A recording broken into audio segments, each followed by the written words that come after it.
Monsieur, coca au café. چی؟ کفه؟ میخوای کف بدی من بخورم؟ من خودم کف کردم اینجا. اه کی میرسیم فرانسه پس؟ Pardonnez-moi, voilà deux coca. چی؟ دو کوکا؟ نه بابا همون یکی بس گاز داره. دو کوکا چرا؟ قربون دستت. آخیش تاکسی تاکسی. فهمید؟ فرانسویم خوبه ها. خب میخوام برم گرد همایی ایران آزاد. های به فرانسوی چی میشه؟ زخ شد. موسیو مکسی بوکو. گرد همایی ایرانیا. Répétez s'il vous plaît. با خدا مرگم بده. قپته؟ قبقب منو چی کار داره؟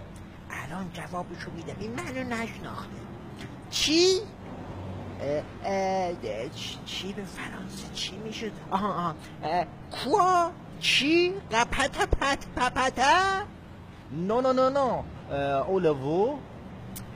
عجب گیری کردیم ما. موسیو شق زمین. موسیو ایغان. بابا میخوام برم گرد همایی دیگه. ایرانی هستی پدر؟ میخوای بری گرد همایی پاریس؟ خب بگو از اول. هم ولایتی تو هم وطنی. به تو میدونی گرد همایی ایرانیا کجاست؟ معلومه میدونم پدر جان. اینجا به هر کی بگی میدونه. راستی شما بابای هوشنگی؟ از کجا فهمیدی؟ از اون چی گفتنت شک کردم. چی؟ هک کردی؟ کیو هک کردی؟ مگه تو هکری؟ نه هیچ بابا شوخی کردم. با من دیگه نه.